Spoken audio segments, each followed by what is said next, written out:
Rotarians and guests to the most fun club, the Rotary Club of Little Rock. So before we get started today, I'd like to have a moment of remembrance for our Memorial Day week to recognize our fallen soldiers who've served our country fighting for our freedom and democracy.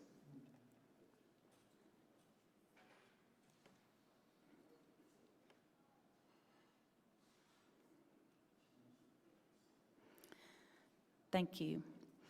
I'd now like to invite Jay Gadberry up to the podium to lead us in the five-way test pledge and prayer, and then Joyce Taylor is going to do guest introductions for us.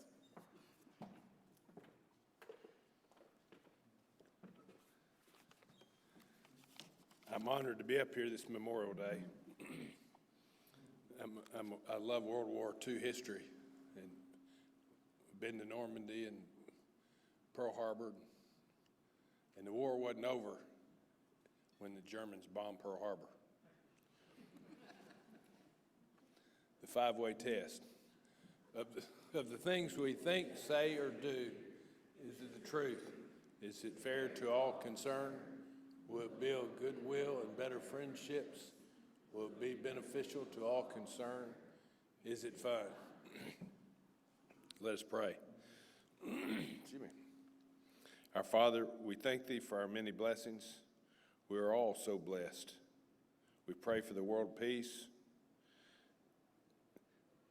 goodwill towards men on this Memorial Day. We know the world would be a better place if we just loved and trusted each other. Pray for our world leaders to be able to solve our global issues to the benefit of all concerned. Guide and direct us in the way that You should have us go. In Your name, amen. I pledge allegiance to the flag of the United States of America and to the republic for which it stands, one nation, under God, indivisible, with liberty and justice for all.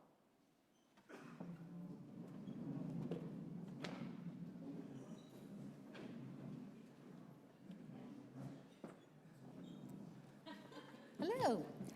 I'd like to introduce our guest today. As I call your name, please stand along with your hosting Rotary member, and at the end, we will welcome you with our applause. Whitney Scales, guest of the speaker. Aziza Carroll, guest of our speaker. Gabby Rencifer, guest of Chris Mangum. David Rainwater, guest of Christian Nicholson. And welcome to our guest.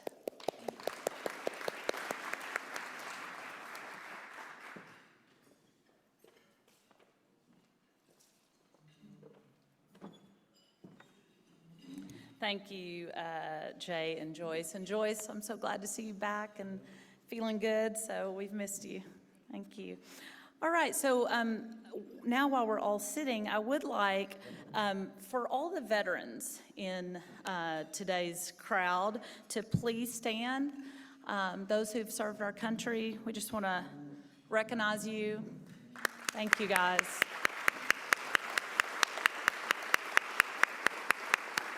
Thank you so much for your service. Thank you. Okay, just a few announcements.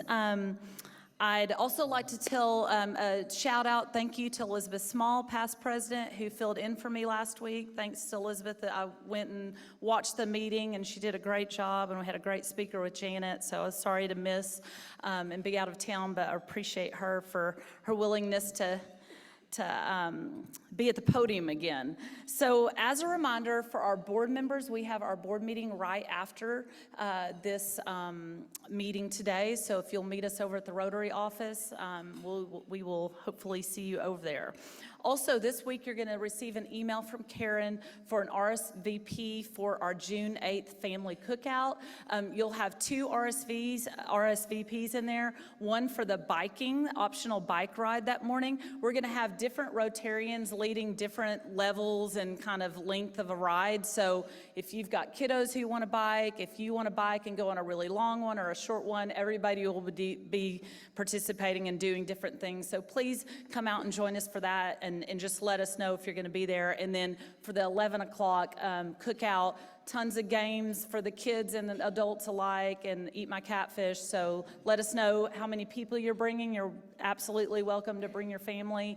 We'd love for you to bring your family. So let us know so we can be ready with the food. All right. So for our guests who haven't been to a Rotary Club meeting yet, each year our president picks a theme. This year ours is the power of fun. So we've really been learning about how fun can be a part of our lives and is an important part of our lives. So you remember that quiz that we did earlier in our Rotary year that I think we shot out a link to you guys, and it was kind of how to figure out fun for yourself. And that quiz had all sorts of things in there that people think of as fun, in anything from theme parks to board games to reading and playing music. When you looked at it, you might have thought there were things that on there that were entirely not fun, but they may be fun for someone else, like discussing politics or watching sports or working crossword puzzles or riding roller coasters. But that is the beauty of the power of fun, right? That to each their own. We all have different things that really bring us joy, and we have things that when connection and playfulness and flow are there, really create these true fun moments. So for me, and this might be a surprise because I'm the gal that loves the roller coasters and the things that go fast and all that, but I'm also kind of a history buff, and I actually have a lot of fun learning about history and reading more about history. I grew up on these long road trips, so I'm the oldest of five. So there's 5 siblings, my 2 parents. We would go on these long 2-week road trips in the summer, like get in the Chevrolet van where there was a couch in the back and it made out into a bed. It was awesome. And we would we drove to Niagara Falls, we drove to Yellowstone, to Grand Canyon, and then out to LA. And literally on every one of these, we stopped at historical markers. I'm talking every historical marker that there was, because my dad was a huge history buff, and so that's kind of where I came to it naturally. And I'm telling you, too, that nobody has spent as much time in the Alamo as we have, because my dad literally read every single plaque in that place, and we're like, oh my God, please, can we go? And so that is where I came by it naturally. But yesterday, fitting for Memorial Day, I finished watching the 10-part episode of Ken Burns' The Vietnam War.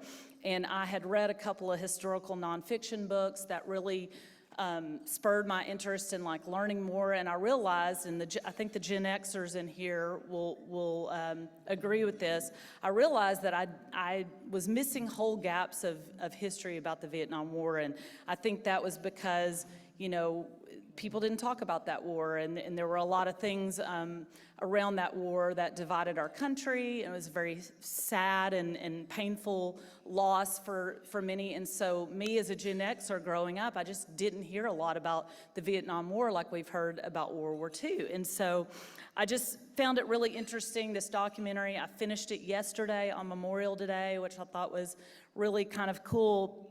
And then I was reminded that my family's history was very much tied to the Vietnam War. My granddad did 2 tours in Vietnam. He was a colonel in the Marines. He was a helicopter pilot. And I realized that I had this photo that when my grandmother died and granddad was going through the house, he gave me this photo or he said I could take it. I asked him if I could take it and get it framed. And it was a photo of that helicopter on the right, and it says, to Colonel Sam from the boys in 463. And I texted my mom and my aunt, and I said, because he had also served in the Korean War, and I said, that was Vietnam, right? And they were like, yes, definitely, that was his second tour. And I had already Googled the 463 to try to see if I could track down where that was, and I couldn't. And then my aunt, when I was texting with her yesterday, she gave me the letters, I think it was like HMH. And so I immediately Googled that, and this site came up. It said there was a photo library. It listed the years. I guessed, on the first guess, 1967, put it in, and that exact photo was there. It's just not the signed version, but that's from the Department of Defense in their archives, and that is the helicopter that my granddad flew, and they got caught in enemy territory, and he helped all those guys out. And 2 months after that photo, that photo was taken on, let's see, November 19th, 1967 in South Vietnam. And then just 2 months after that picture was taken was the longest and bloodiest battle, part of the major, the Tet Offensive, which really greatly affected Americans' perceptions of that war. And so only 1/3 of my granddad's squadron made it out of Vietnam alive. Thank God he did. And I just want to say that I am forever grateful to men and women like my grandfather, like my 2 cousins that served in Iraq, who have fought for freedom and democracy. And kind of to come back to the power of fun, war is clearly not fun, clearly. But I do believe that we can find joy and inspiration in history, and even the ugliest of history and the saddest of history, because it helps guide our future. And so even in very ugly and sad history moments, there's heroism. And so I think for sure, I know that's what Chip is going to talk about today, and I'm so excited to hear what he's going to tell us about heroes in history. And so I'd now like to invite a third-generation Marine, one of our Rotarians, Slater Corbin, to the podium, who's going to introduce today's program. His dad also fought in Vietnam. So, Slater.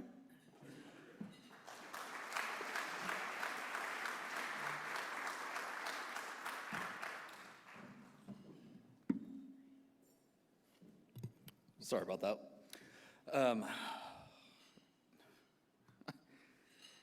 When I was first asked to do this, I was nervous and honored at the same time.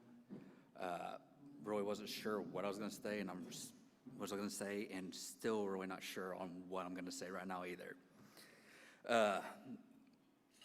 But Memorial Days, since being out of the Marine Corps and joining the Marine Corps, the Memorial Day it's a different type of day for me. It's not a happy day, it is a sad day, because I think about my friends who were killed in action and the guys who came back home and then ended up taking their lives after. And so when people say Happy Memorial Day, it's not a happy day. And I just wanted to throw that out there for everyone to know. But CC Chip Culpepper II, homegrown boy from Arkansas, Garland County. His dad was in forestry. His, I guess, dedication to everything that he's done to get this going is, it's really just, I don't know the words to say because how awesome it is and what she did for the 100 Bomb Group. So with that, I'll let you come up here and speak a little bit more on that. So, Chip.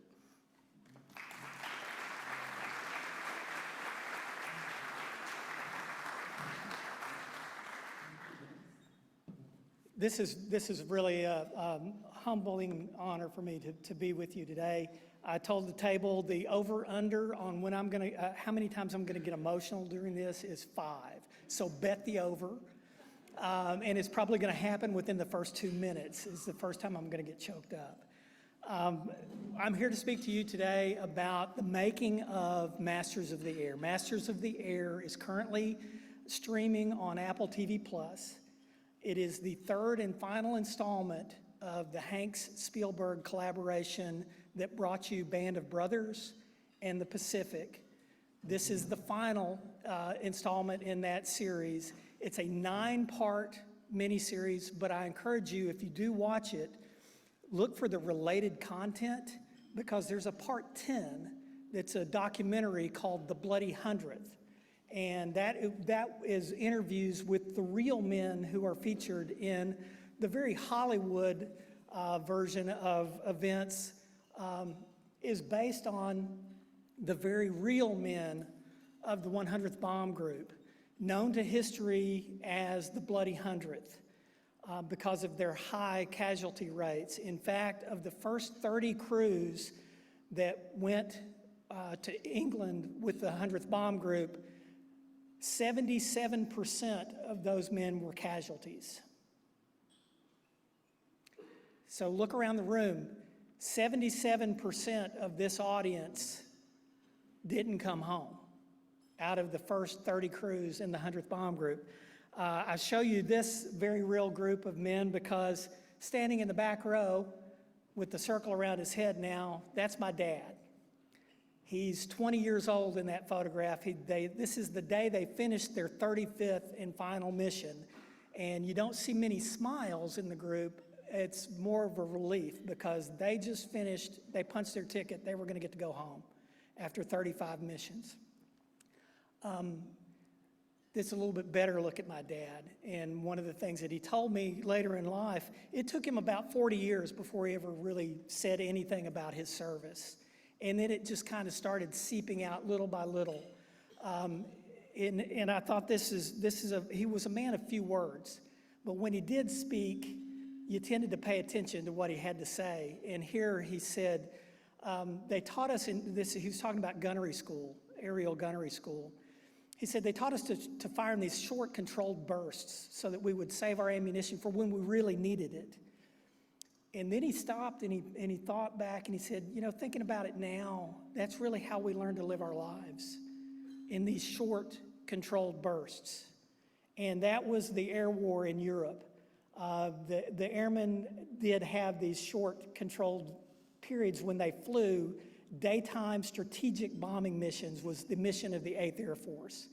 And the cost was pretty high. I said 77% of the men of the 100th Bomb Group alone didn't come home. They were either killed, captured, or wounded and didn't finish their tour. This is a picture from Cambridge American Cemetery in Mattingly, England.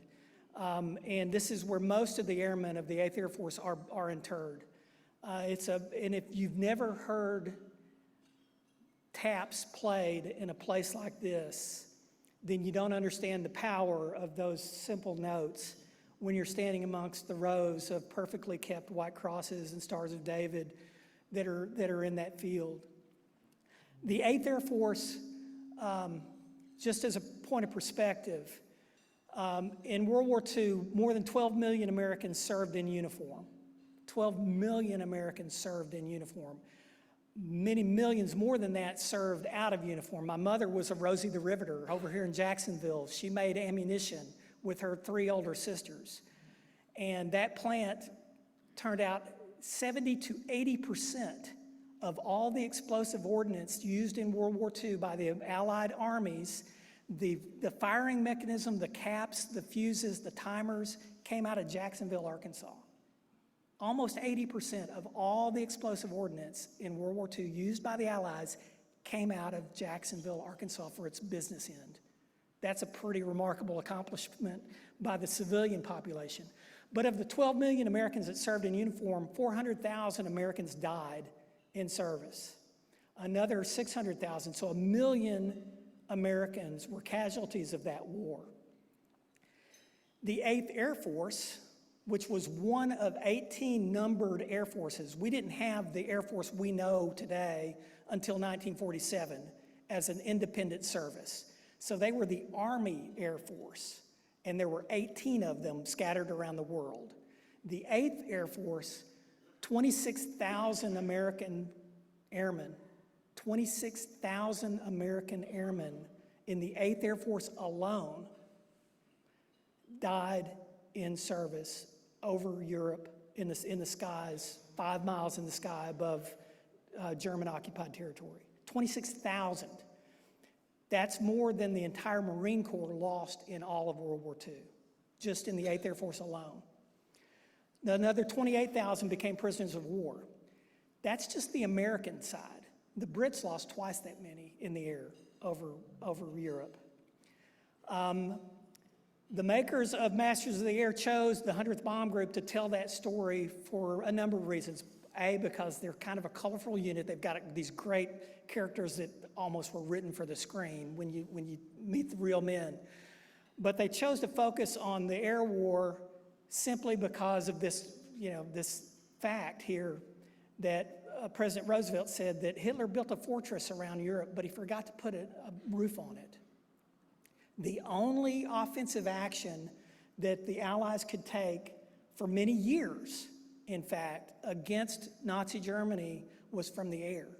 There was no ground option because of Fortress Europe.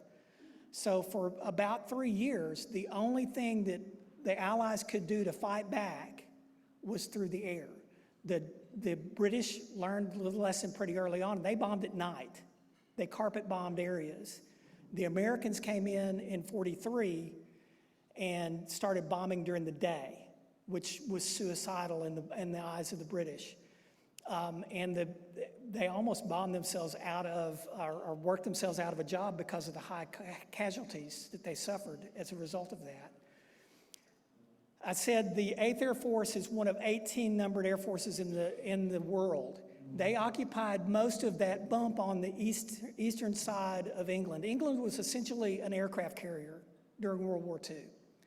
There were air bases about every 5 miles throughout the countryside. The 8th Air Force had 40 bomber groups and 15 fighter groups, plus a couple of aerial reconnaissance groups that flew out of those blue dots. That's an enormous story to try to tell. Thousands upon thousands upon thousands of American airmen are flying from those bases. That's too big of a story to try to tell. So the makers of Masters of the Air focused in on one base, right there, Thorpe Abbotts. It's a tiny little village, and again, it's 5 miles from another air base and 5 miles from another air base. But the men of the 100th Bomb Group are at Thorpe Abbotts Airfield. You can go there today. I was there back in the fall of 2022. The control tower still stands. The locals have adopted it, made a wonderful little museum there in the control tower. Parts of the airfield remain. It's in the fields themselves it was under agricultural use before the war, and immediately when the war ended, it reverted back to agriculture. And the farmers kept some of the buildings because they've made great places to put hay. The control tower itself was a pigsty. For many years after the war, that's where he kept his pig livestock. Masters of the Air, as I said, it's the most expensive series ever made for television. No one's really quite sure exactly how much it costs because Apple won't say. But people I know have made pretty educated and informed guesses. Anywhere between $750 to $850 million was poured into the production. When you see it, you can see where the money went. It's a pretty remarkable achievement in that. I'm president of the 100th Bomb Group Foundation, which grew out of the post-war 100th Bomb Group Veterans Association, that all of the guys came back after the war. They would have reunions, they'd get together. I'm the second generation of that group. It's now a charitable foundation. And our job was to serve as historical and technical consultants on the production of Masters of the Air. It's based on a book by Donald Miller. I highly recommend the book. It explained more to me about the air war, strategic air war in Europe than any other book ever had before.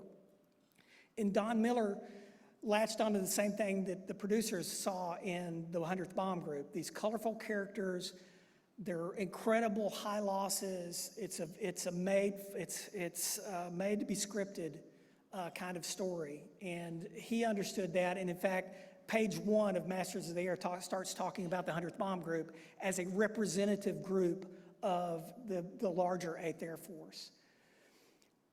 So that's a B-17 bomber, the Flying Fortress built by Boeing. They built almost 13,000 of those during the war. Over 5,000 of them were shot from the skies during the course of the war. There are only about 6 left in flying condition in the world today, and only a couple of them that are still flying.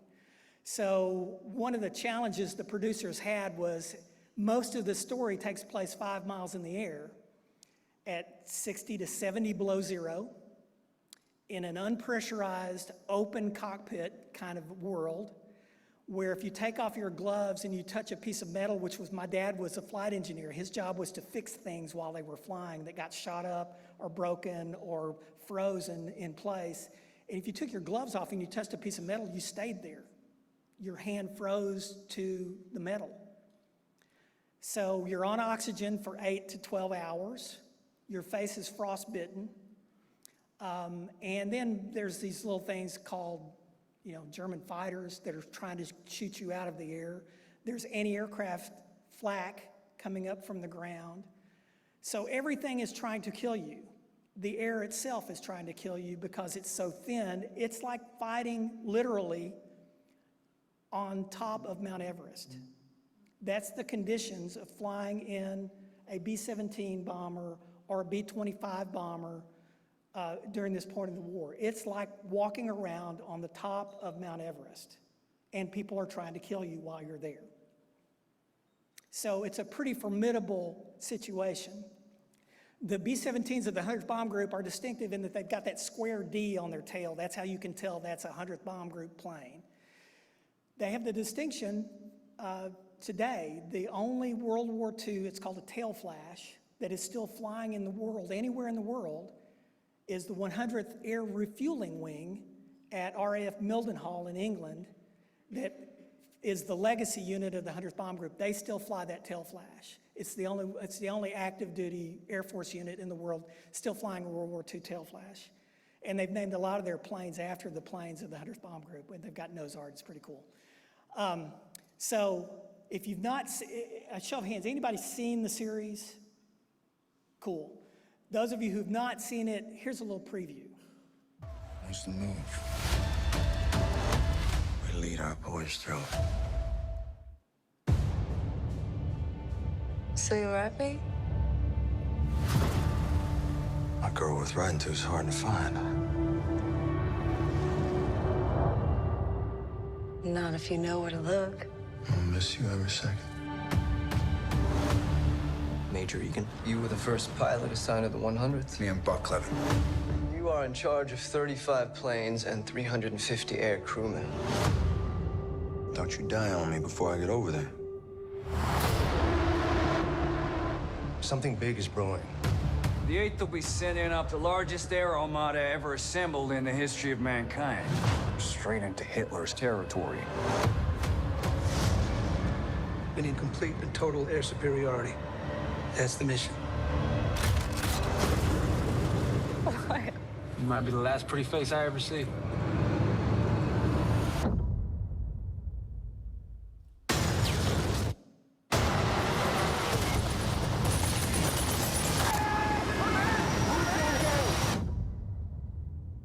What's the move? We lead our boys through it. All that we do, day in, day out, does something to a guy, doesn't it? We're here to fight the monsters. The things these people are capable of. And they got it coming. Trust me. Lord, guard and guide the men who fly through the great spaces of the sky. Are we Tuskegee men or what? Sir, yes, sir! Be with them traversing the air in darkening storms or sunshine fair. I think we may be done. We are gonna sit here and take it. We're gonna stick with our mission as long as we can fly. We won't go without a fight.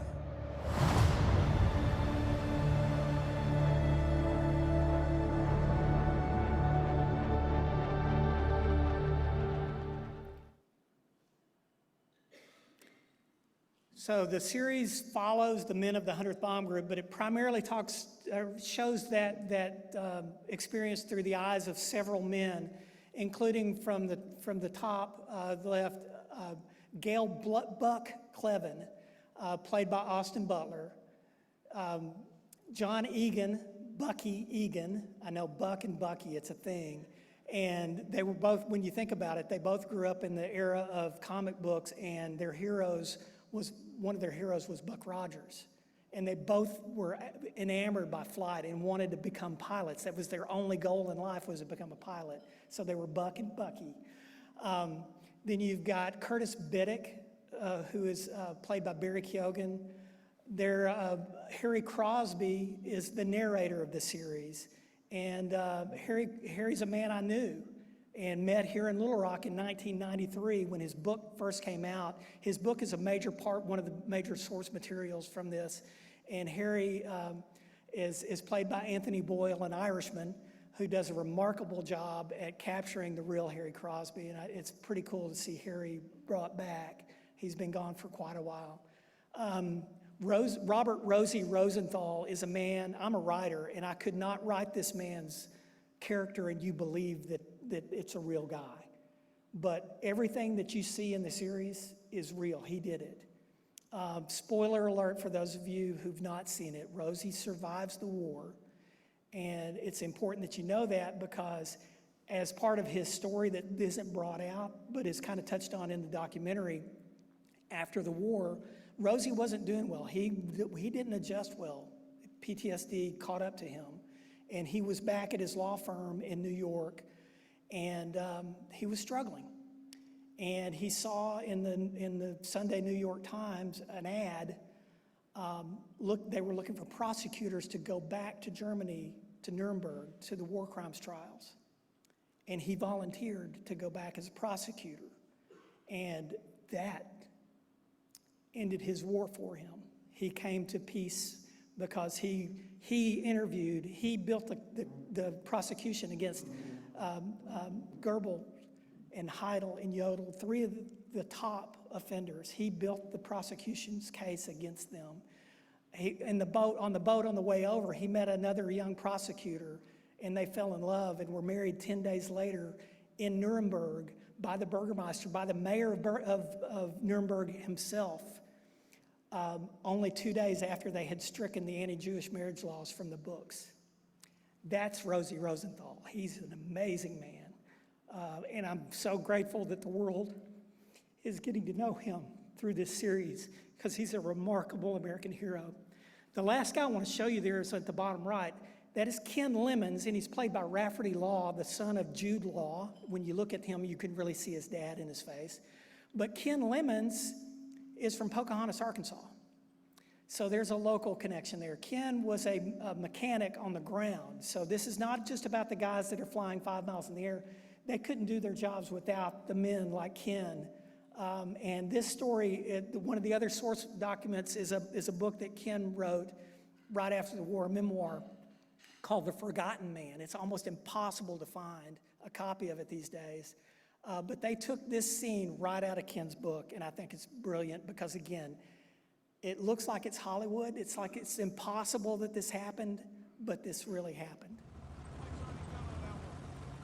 Our first attempt to bomb Bremen was a disaster, but that seemed a lifetime ago now. We were ready to try and hit those U-boat pens again. No one more than Major Clevin.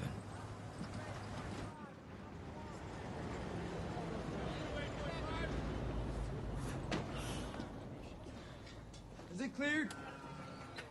No. Well, shit.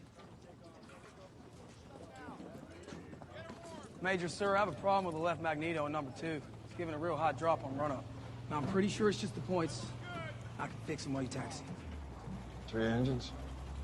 I can do this, sir. That's crazy. What, you gonna ride the wheel? Give it a whirl. Yes, sir.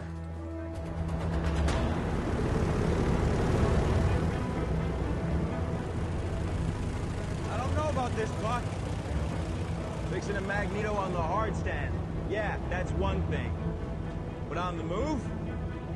Lemon says he'll do it, he'll do it. Believe. Please. Yeah. How we doing there, Lemons? We gotta lead this squadron. On it, Major. I'm going as fast as I can.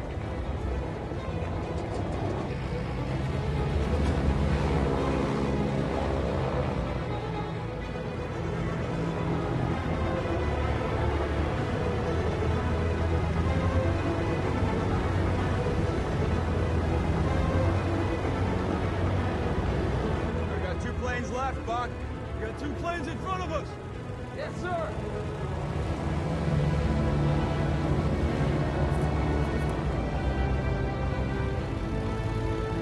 All right, we got 1 left, Buck. It's now or never. We got 1 left, Lemons. It's not too late to scrub, Buck. We can pull over on the right there. We're number 1. We're number 1. Almost there, Major.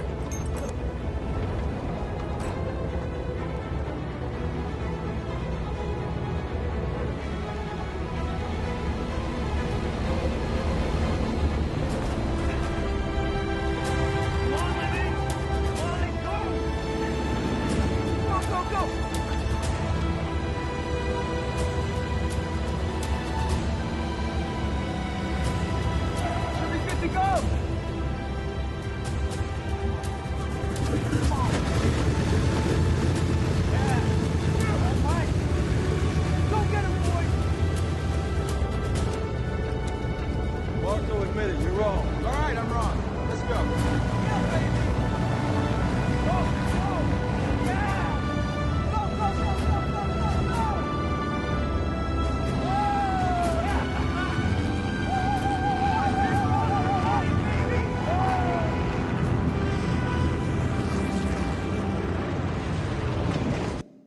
Dad would say that didn't you can have guts in the air without the nuts on the ground, and Ken Lemons was one of those guys that pulled that off.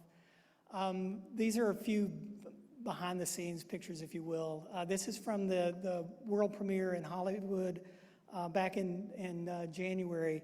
Natalie, I think you can appreciate this. From our social media standpoint, the 100th Bomb Group Foundation, you know, we have a pretty healthy following before the series, but it's blown up since. We used to get, you know, we might get 40, 50 likes, shares, you know, actions on a post that we've made. My photograph of the 4 veterans that we took out to Hollywood with Tom Hanks, and that one itself, the night that we posted that, had 1.3 million clicks on it. Was, you know, just put Tom Hanks in a photograph with 4 100-year-old men, and that's, you can expect the same thing. My favorite photograph there is of Bob Wolf, one of our veterans. He's 102.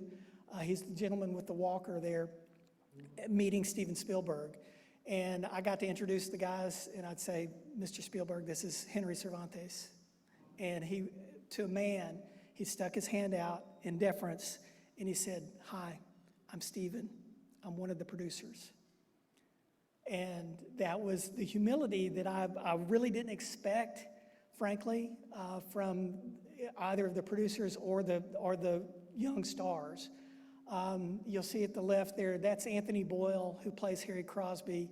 You can see from his body language, that's real, that's sincere. He's meeting 102-year-old John Lucky Luckadoo, best name ever, for a B-17 pilot, being named Lucky. He was actually, if you watch CBS Sunday morning, Lucky was on CBS. He was one of the World War II veterans at the World War II Museum in New Orleans. They've done holograms, they've done interviews with him. Lucky got to talk to himself, a hologram of himself, and ask himself questions about his service. And so the next time you go to New Orleans, make sure you go to the World War II Museum and go ask John Lucky Luckadoo some questions, and he'll answer you. I really didn't want to like Austin Butler. He's just so pretty. Elvis, he was Elvis. But you see him there, he's talking to Buck Cleven's nephew, the only family member who's old enough to remember Buck. And they spent 15 minutes at the after party, after the premiere, and no one could pry Austin Butler away from Larry Spencer. And I thought, you know, that's what this is about. This is what the real respect that the actors had for the men that they portrayed is sincere. That's me with John Orloff. You seen Band of Brothers? The two best episodes of Band of Brothers are the Longest Day, the Day of Days, the Normandy invasion, and the Holocaust, the death camp episode. John wrote both of those. He wrote all 9 episodes of Masters of the Air. And he has been invested in this since the day one.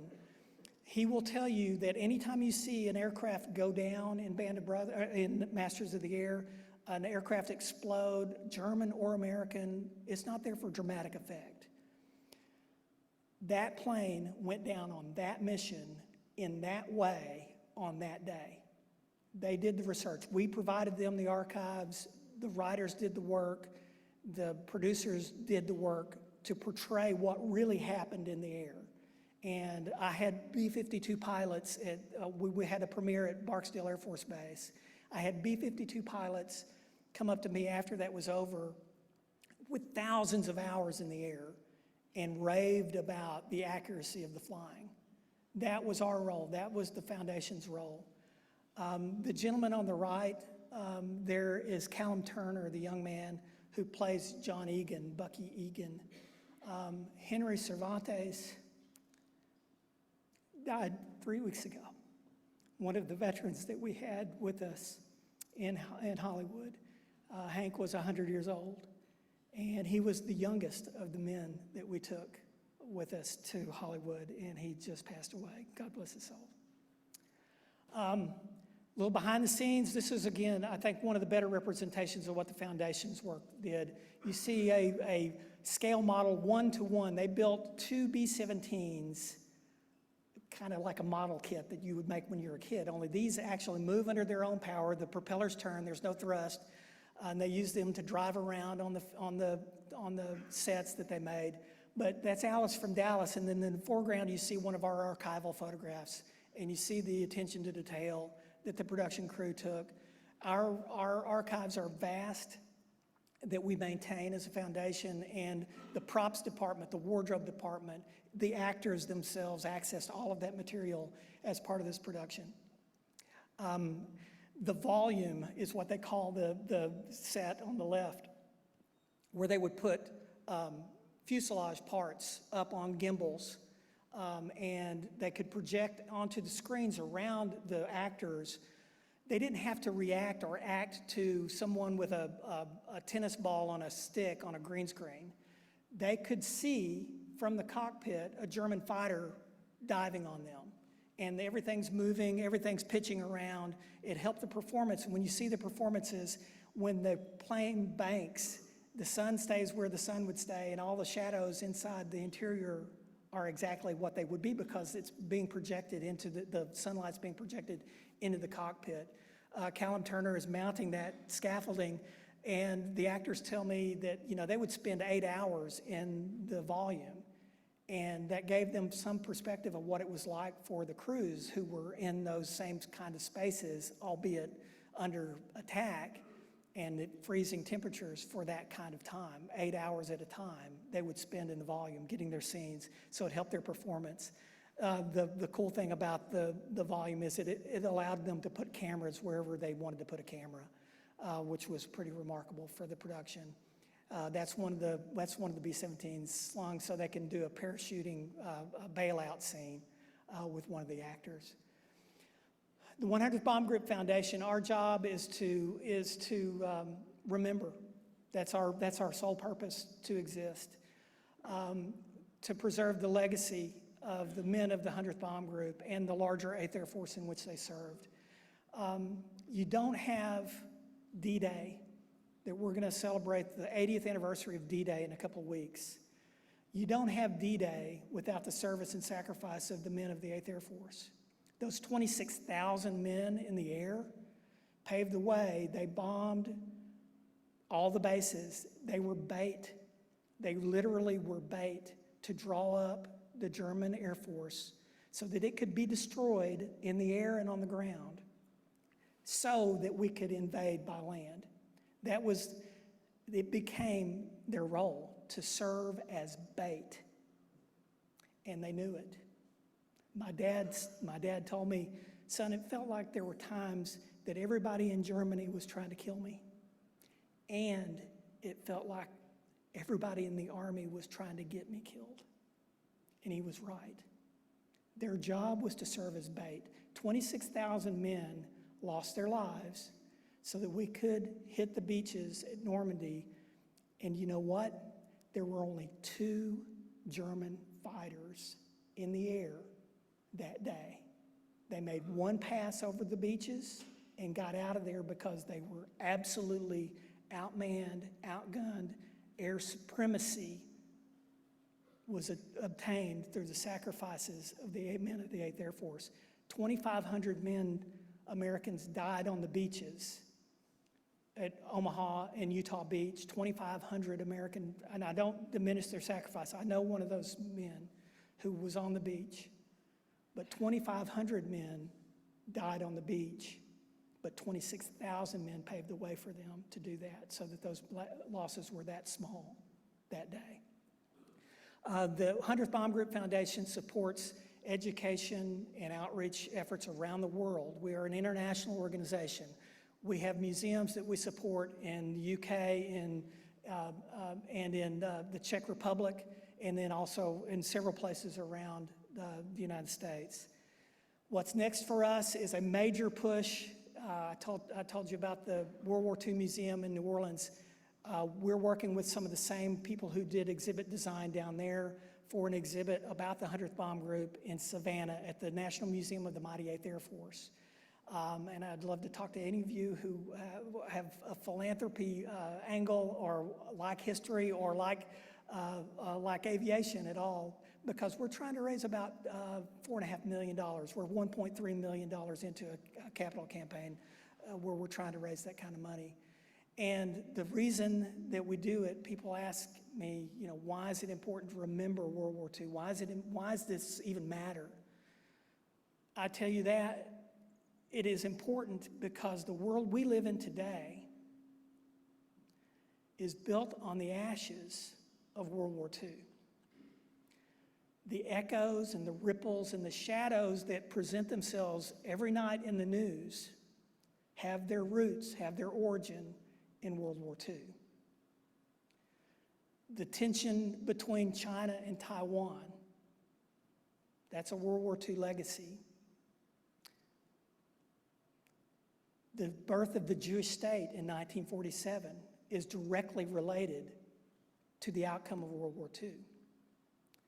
The invasion of Ukraine by Russia, a superpower that was born, China, the US, and the Soviet Union were born of World War II. And Putin is a former KGB agent of the USSR who is attempting to regain the glory, if you will, and rebuild the empire of the Soviet Union. It's all related. It all goes back 80 years to the end of World War II. That's why it's important that we understand and recognize the shadows and the ghosts and the ripples today that are still resonating from that conflict. I'll leave you with this image. That's John Lucky Luckadoo at Savannah last weekend. This was Saturday. He was at the National Museum of the Mighty 8th Air Force, where they put 26,000 48-star American flags onto their grounds every Memorial Day weekend.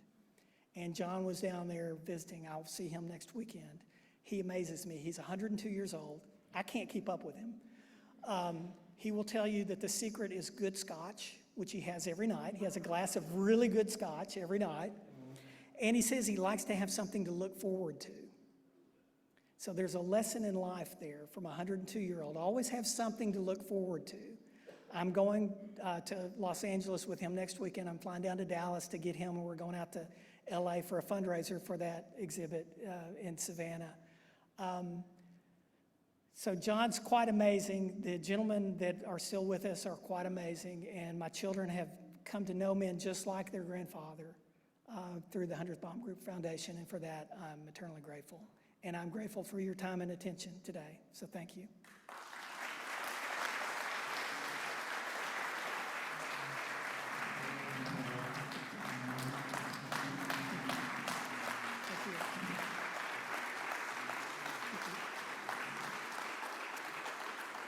Okay, I'm told that there's a Q&A period, and I'm also told, and Amy threatened me before this was started, that before you ask your question, make sure she gets to you with the microphone for anybody who's unfortunate enough to have watched me online doing this.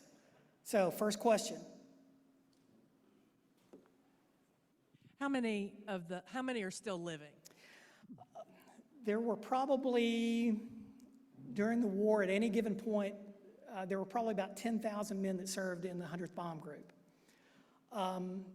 Today, there are fewer than 10 who are still with us. We're down into single digits, and that's a testament to their fortitude, but also, as I said, 102, Bob Wolf will be 103 in August. I think our youngest veteran is 99. Next question. Come on, I'm not that good that I answered all of your stuff in the presentation. There's no way. Behind you, Amy. How do you find their flight plans and those documents that show what their mission was and what the results were? We've done years of research, and fortunately, a lot of the stuff comes from families that have an old box of stuff that's in the attic that they don't know what's all in it, but they know it was dad's or granddad's, and they've gifted it to us. We find photographs, diaries, paperwork, stuffed in between leaves of a book that have been donated to us that fill in some of those gaps. The U.S. Air Force archives at Montgomery, Alabama have been a great source, as have the National Archives. But we've actually got stuff they don't have, which has been pretty cool too.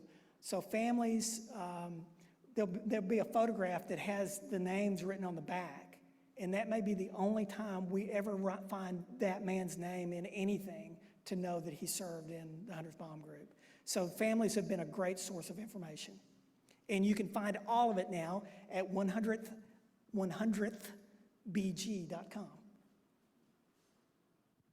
Next.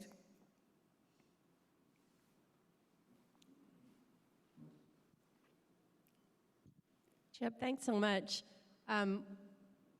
You talked about your group, your foundation were advisors on this project. And can you just talk a little bit more about how that happened and what that was like? Was it for those veterans? Was it for other members of your group that were involved in that? It really started when Don Miller sat down to write his book 20 years ago. He needed source material. So he reached out and found one of our group's historians who introduced him to some of the veterans who were living at that time, who became primary sources for Don Miller's book, so firsthand. Fast forward then another 10 years, and the production has started. HBO originally owned the rights to this they did Band of Brothers, they did The Pacific. They were going to do and bought the rights to Masters of the Air. Things happened and they ended up selling the rights back to Spielberg and Hanks, who then in turn sold them to Apple to get the major money that was taken to produce this. Again, our foundation, members of our foundation were contacted by the producers, by the writer. Once they knew they were focusing on the 100th Bomb Group, they found us. And again, our archives became primary source material for John Orloff and the writers. And then we introduced them, and the part that I started was in 2017. They did part of the series. Again, I've talked about the documentary that follows, part 10, if you will, The Bloody 100th, features interviews with our veterans. And that's the part that I was involved in, and was arranging for veterans to be interviewed on cameras. Those began in 2013. So the foundation has been involved really deeply since 2013, and a few people were involved with Don Miller. And so that relationship continued on to, I talked to John Orloff 2 weeks ago. So those relationships are what really brought it all about. But it was the vast archives and source material that were so valuable to the writers and producers so that they could tap in to see who these guys really were.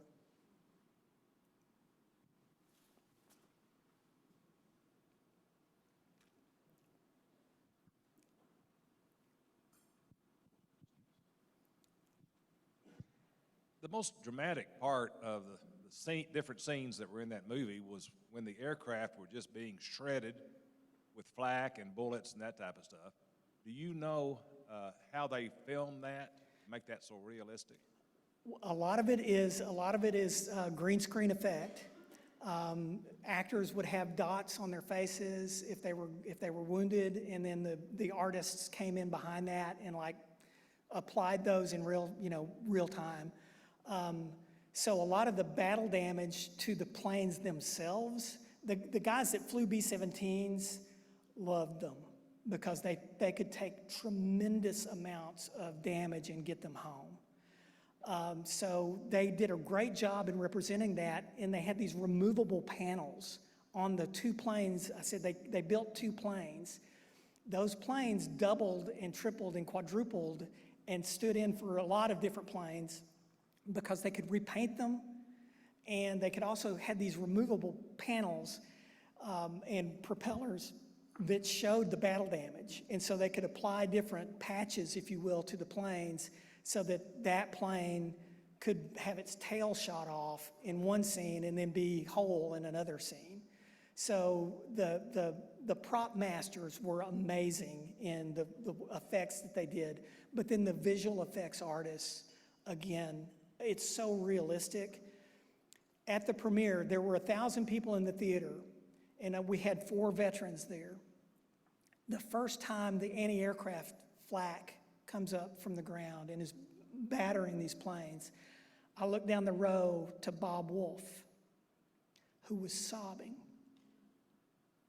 He was physically sobbing watching that happen again.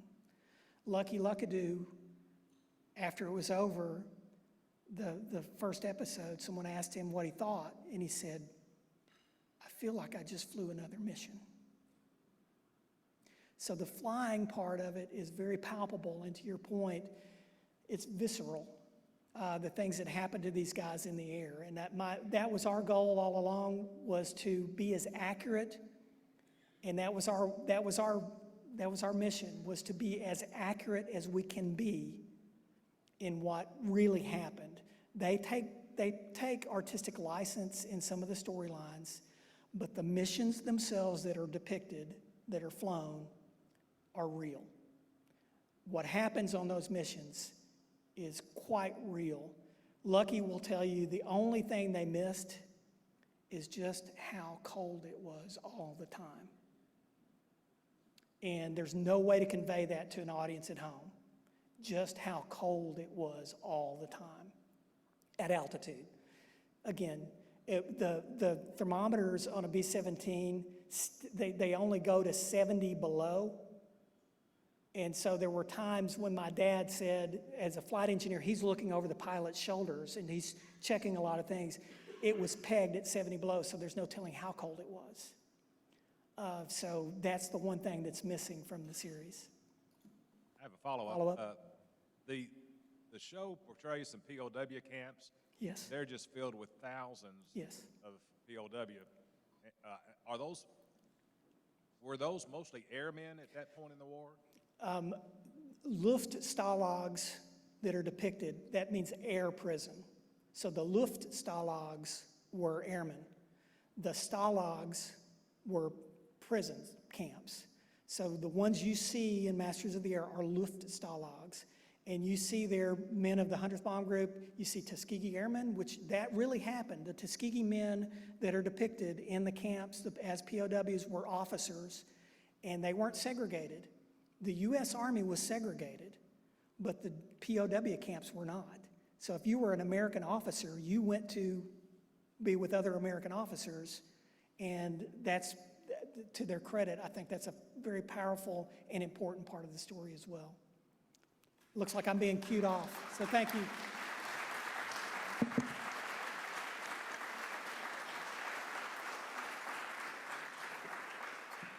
Thank you so much, Chip.